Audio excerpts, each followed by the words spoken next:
Saya kalau puasa kok sering ngantuk sih, Ngantuk terus. apalagi kalau itu loh mau jelas gitu loh baca Al-Quran kadang-kadang setan itu beda banget. Ada hubungannya enggak antara perut sama Iya, ngantuk? ada hubungannya apa enggak?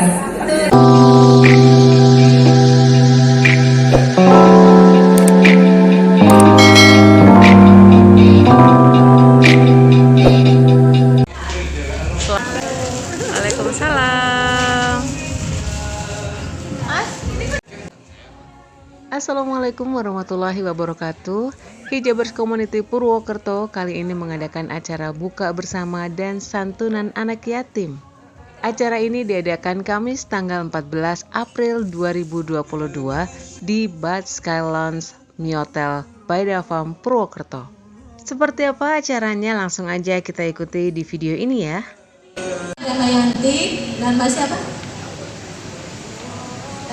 Dari Karita dan juga nanti sebenarnya ada dari Kimia Farma ya, dari Kimia Farma dan tentu saja ada juga support dari Miotel.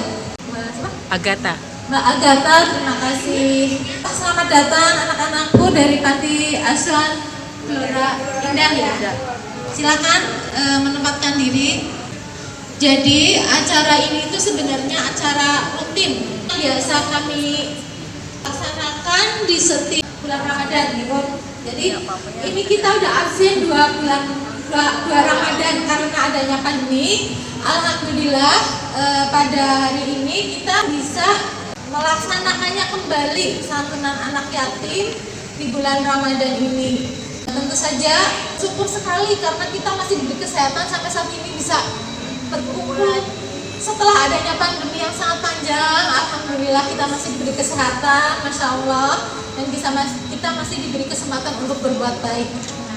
Amin. Juga ada pengisian dari Dr. Emma, tentu saja tentang kesehatan, Insya Allah yang akan bermanfaat. Jadi kita pulang itu membawa ilmu, Insya Allah membawa ilmu dari pertemuan ini. Nanti ada makan bersama. Terus nanti ada tempat sholat juga di sana, nanti kita udah sediakan. Jadi monggo setelah acara selesai maka nanti ditutup sebelum buka puasa karena ini durasinya sangat pendek karena kita itu udah terlambat nih. Setelah ditutup, monggo kalau yang mau ibu dan mau sholat nanti di sana ada tempat sholat.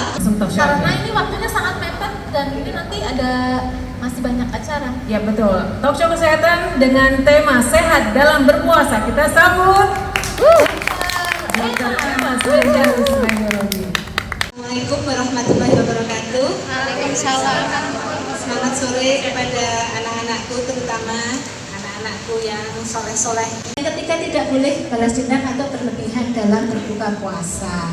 Dan yang keempat utamanya adalah melaksanakan puasa dengan penuh keikhlasan. Jadi ikhlas itu ya tidak hanya karena ini merupakan kewajiban, fokus pada ibadah. Kemudian bagaimana untuk orang-orang yang sakit? Boleh nggak berpuasa? Memang kalau menurut ilmu kedokteran, puasa itu justru membuat sel tubuh itu terpacu untuk meregenerasi dirinya. Luar biasa kan?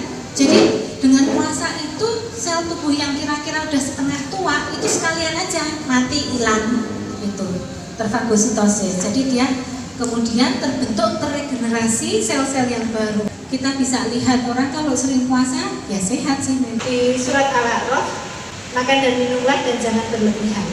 Nanti kalau untuk yang surat-suratnya pada Bunda Ida saja. Kalau saya sangat minimalis, takut tidak sesuai. Kita diminta untuk makan dan minum akan tetapi jangan berlebihan. Dan juga ada dasar-dasar dari perintah puasa.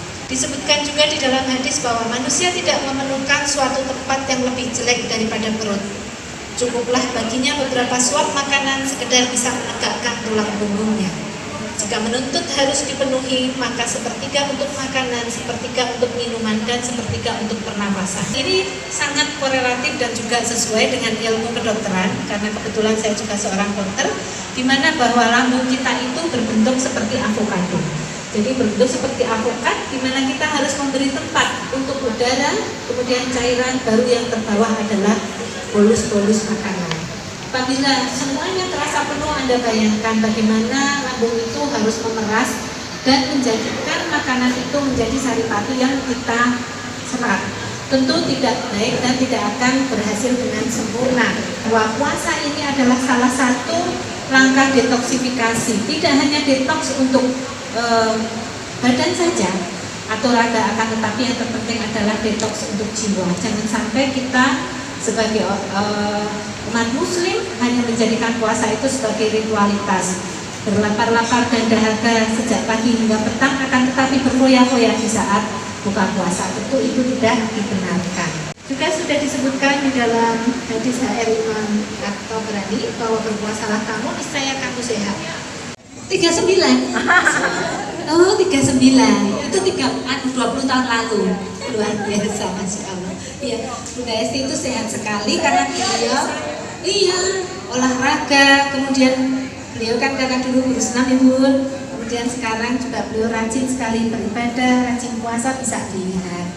Orang yang sakit cepat bikin sembuh atau makin sakit, kita lihat terlebih dahulu. Misalnya pada pasien-pasien dengan gangguan asam lambung yang paling banyak ya, itu dengan puasa justru akan makin sehat. Karena apa? Lambung diberikan waktu untuk mengosongkan diri, mendinginkan kondisi, kemudian apabila terdapat tukak-tukak lambung, dia diberi kesempatan untuk menyembuhkan dirinya. Karena apa? Ingat lagi, kalau puasa itu sel akan cepat sekali terregenerasi, sehingga kalau misalnya di lambung itu ada tukak-tukak lambung semacam kayak sariawan ya, maka dia akan cepat sembuh. Kemudian bahaya enggak puasa? Tentu tidak. Dalam artian begini, tetap kita harus cek kadar gula secara teratur, pemantauan ketat, dan juga obat diminum dengan tepat. Kalau memang kadar glukosanya itu masih antara 200, 250, itu kan cukup diberikan glibenclamid 1 kali, ataupun metformin, ataupun kalau yang sekarang juga bisa diberikan injeksi insulin ya. Nah, itu diberikan, kemudian menjalankan puasa. Justru dengan puasa itu kadar gula terjaga sangat bagus ya. Nah, jadi tidak juga perlu takut pada pasien-pasien dengan diabetes mellitus untuk menjalankan puasa. Bahkan sekarang pun untuk ibu yang hamil dan menyusui juga sudah mulai banyak yang berpuasa. Dari BSI nanti akan memberikan amplop juga kepada anak-anak yatim. Dari BSI dipersilakan untuk maju ke depan.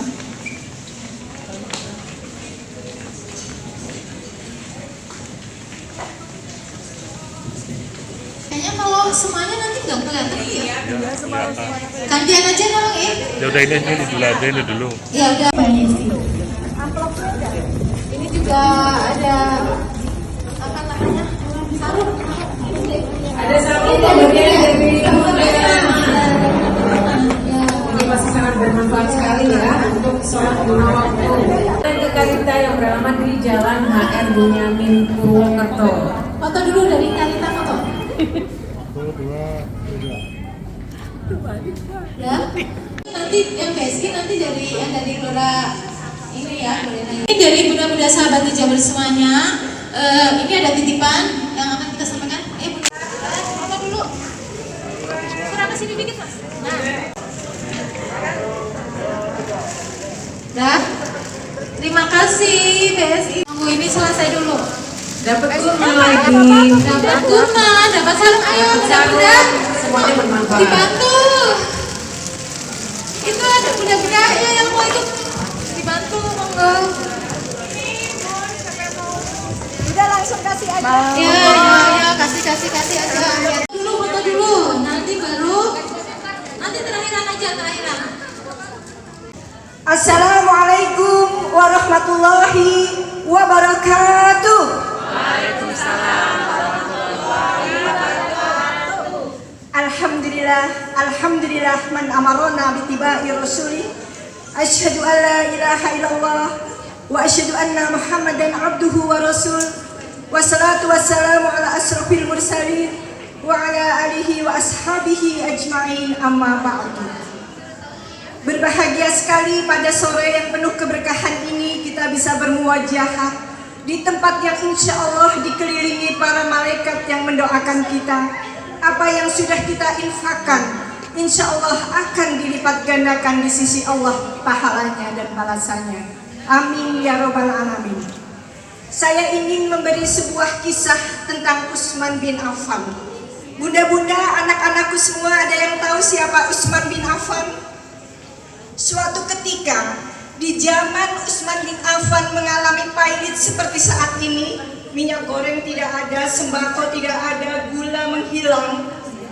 Utsman bin Affan datang dengan satu kapal besar, dan kapal besar ini isinya semua adalah sembako, bahan makanan, yang kira-kira kalau diangkut dengan unta itu 1000 unta, dan diangkut dengan kontainer itu 40 kontainer. Ada yang punya 40 kontainer, ada yang punya sembako segitu, ada mungkin ya. Tapi Utsman bin Affan begitu sampai di tepi pantai, dia menawarkan. Ditawar semuanya karena barang itu langka. Ada yang menawar 10 kali lipatnya, ada yang menawar juga 20 kali lipatnya. Utsman bin Affan mengatakan, tidak. Adakah yang mau membayar 700 lipat? Kata Utsman bin Affan. Kira-kira ini pedagang sampang mana? Mau nggak membeli harga sesuatu, misalnya gula 10.000, tapi dibeli dengan 700 lipat, mau nggak? Tidak mau. Dan pedagang di situ ditawarkan tidak mau, pasti dia rugi. Karena tidak mau, kata Utsman bin Affan, biarlah akan saya jual kepada Allah. Karena apa? Karena Allah akan membelinya dengan 700 kali lipat. Lalu diturunkan semua itu sembako, diberikan dengan cuma-cuma tanpa dibayar sepeser pun, karena dijual fisabilillah, dijual di jalan Allah. Dan apa yang terjadi?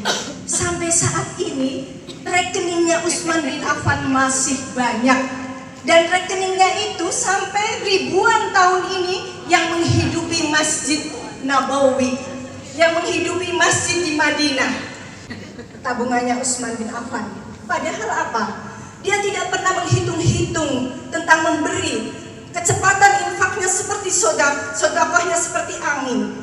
Di Hijabers kalau di-share 1 jam saja sudah penuh, sudah terpenuhi apa yang diinginkan, apa luar biasa. Pokoknya infaknya sudah seperti kecepatan angin. Allahumma amin, insya Allah diterima di sisi Allah Subhanahu wa Ta'ala. Dan ternyata keinginan infak yang besar, infak yang selalu ingin memberi, membahagiakan orang lain, bahkan kalau kita sedih, kita sakit, infaknya diperbanyak. Selalu begitu saya lihat bunda-bunda, apalagi waktu COVID ya, kena COVID infaknya ngalir terus. Tidak apa-apa, itu memang untuk menghapus segala kegelisahan hati. Karena Rasulullah itu berdoa agar dijauhkan dari 5 penyakit. Yang pertama adalah jauhkanlah dari kegelisahan. Gelisah ini menghancurkan seluruh kebahagiaan kita. Maka Rasulullah selalu berdoa agar dijauhkan dari kegelisahan. Yang kedua, jauhkan dari kesedihan. Jangan sampai sedih berlarut-larut. Dunia dan isinya ini kecil sekali dibanding akhirat. Jangan sampai masalah dunia menjadi kesedihan buat kita. Harta yang diambil oleh Allah jangan sampai kita menjadi terpuruk. Anak yang diambil oleh Allah jangan sampai kita menjadi lunglai. Suami yang diambil oleh Allah juga jangan membuat kita merana dan putus asa. Jangan sampai kita bersedih. Dan yang ketiga, berdoa agar kita tidak selalu merasa lemah. Berdoa agar tidak tayasu, putus asa di jalan Allah. Itulah doa-doa yang selalu dipanjatkan agar kita dijauhkan dari perasaan gelisah, dari perasaan sedih, dari perasaan tidak berdaya atau lemah, dari perasaan putus asa. Mudah-mudahan bunda sekalian selalu berbahagia dan jauh dari semua penyakit ini. Qarib ujibu da'wati da'i da'ani fal yastajibuli wal yu'minu bi la'allahum yarsyudun. Apabila engkau akan berdoa, berdoalah kepadaku. Aku itu sangat dekat sekali, lebih dekat dari detak jantungnya hamba-hambanya. setiap doa pasti akan dikabulkan. Maka kalau Bunda tidak berdoa, Bunda adalah seorang yang takabur. Mudah-mudahan kita mentradisikan hari-hari kita penuh istighfar dan penuh berdoa. Karena Rasulullah memerintahkan, wahai wanita, perbanyaklah istighfar, perbanyaklah sedekah. Karena apa? Kalau mulut kita penuh dengan istighfar, insya Allah ghibah akan terlewat. Tapi kalau mulut kita penuh ghibah, istighfar tidak sempat. Begitu nggak kira-kira? Maka wanita diwanti-wanti oleh Rasulullah, perbanyaklah istighfar dan perbanyaklah sedekah. Sedekah untuk menutupi banyaknya kekurangan kita. Mudah-mudahan Allah memberkahi kita, memberi keridhaan kepada kita, dan menjadikan kita wanita yang cantik rupanya juga cantik hatinya. Demikian Bunda-bunda yang bisa saya sampaikan. Mudah-mudahan yang sedikit bisa mengena di hati. Atas segala kurangnya mohon maaf. Wabillahi taufiq wal hidayah. Wassalamualaikum warahmatullahi wabarakatuh. Waalaikumsalam warahmatullahi wabarakatuh. Ya Bunda, ini masih ada sedikit sisa waktu. Bukan nangis tapi curhat. Assalamualaikum warahmatullahi wabarakatuh. Waalaikumsalam. Ini sama Bunda Emma. Saya kalau puasa kok sering ngantuk terus. Apalagi kalau itu loh, mau lepas gitu loh, baca Al-Quran kadang-kadang setan itu beda banget. Ada hubungannya enggak antara perut sama Iya, ngantuk? ada hubungannya enggak. Terima kasih. Ada hubungannya Bun, benar. Jadi itu kolaborasi antara setan dengan hipoglikemi. Itu menghasilkan perpaduan yang indah sekali untuk tidur dan tidak jadi ngaji. Seperti itu Bun. Jadi itu kalau dari sains kedokteran bisa jadi karena memang kondisinya kadar gula darah sedang dalam posisi yang terendah. Ya tidak apa-apa, itu memang wajar Bun. Kita menjadi ngantuk ya.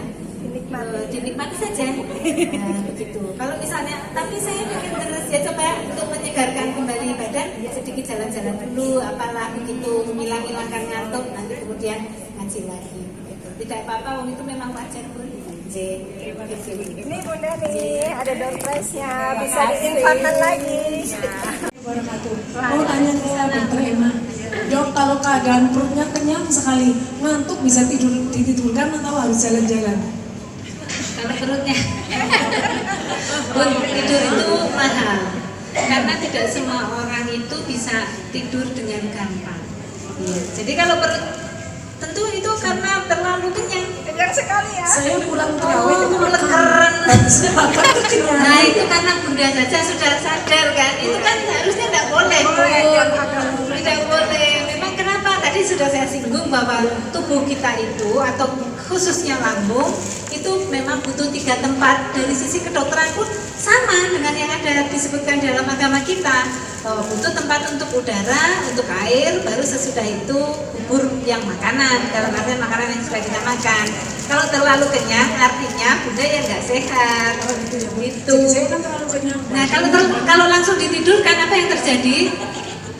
Penyerapan dari bahan makanan itu tidak berlangsung dengan baik. Besok pasti kumat lagi GERD-nya. Terus sendawa-sendawa terus, nya susah. Terima kasih Bunda. Assalamualaikum warahmatullahi Isti di dalam Islam itu makanlah saat lapar, berhentilah sebelum kekenyangan. Terima kasih. Assalamualaikum warahmatullahi wabarakatuh. Bunda Ida, saya mau tanya. Sekarang Bunda Ida gantian ya. Oke, kadang-kadang kan kalau kita bersodakoh atau kita beribadah, terutama bersodakoh gitu, kita bagi-bagi, kita tuh ada perasaan ingin mendokumentasikan dan ujung-ujungnya adalah upload gitu ya.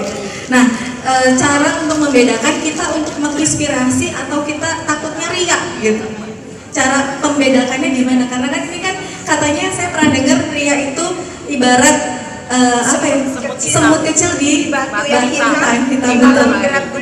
Betul sekali. Nah, saya pernah dengar, jadi saya takut kadang-kadang, makanya kita mau kepengennya menginspirasi, tapi saya takut nantinya saya ada perasaan ingin bangga diri atau ingin dipuji orang dan lain sebagainya.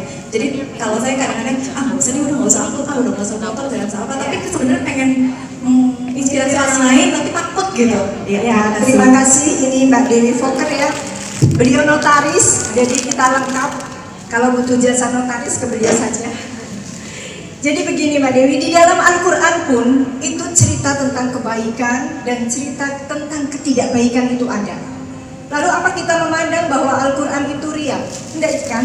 Di sana banyak disebutkan bahwa orang yang bersedekah akan begini, itu kan berarti sesuatu yang dikabarkan, sesuatu yang diinspirasi. Sekalipun kita ingin tulis hamba Allah, tetapi hati kita sebenarnya ingin ditampakkan.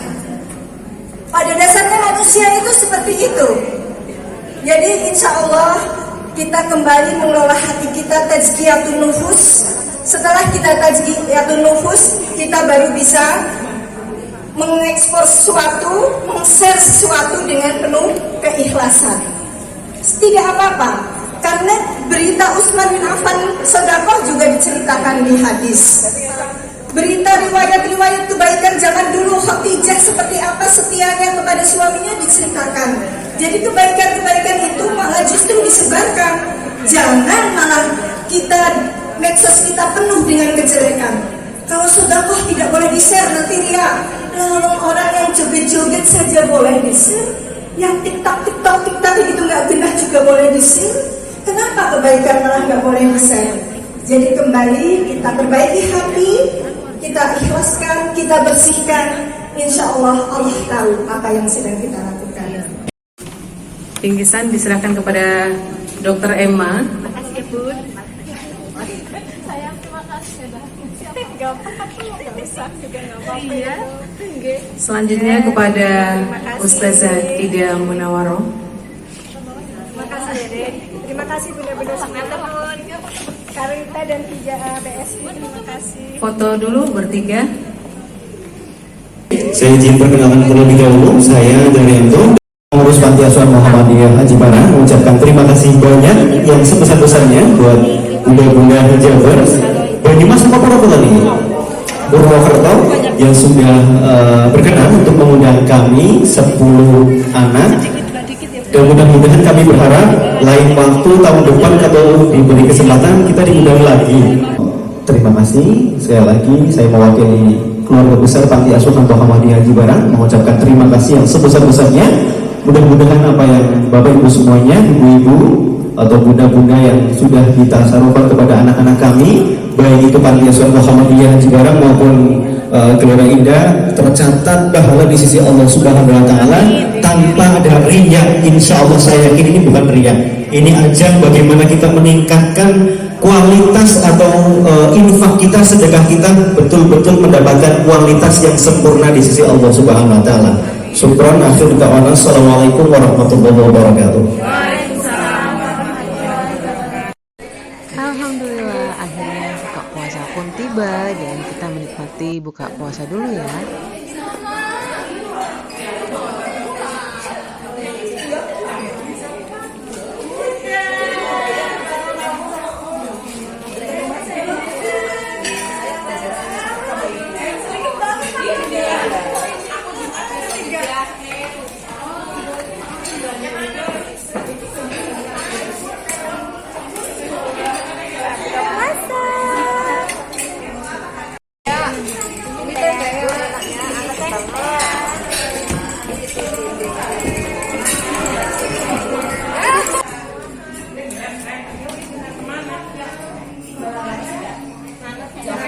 Demikianlah serangkaian acara buka bersama bareng sama anak yatim dan juga santunan yang diberikan oleh Hijabers Community Purwokerto. Terima kasih kepada seluruh pendukung sponsor acara ini dan juga terima kasih kepada sahabat Hijabers atas infak yang telah diberikan. Semoga bisa menjadi pahala yang terus mengalir.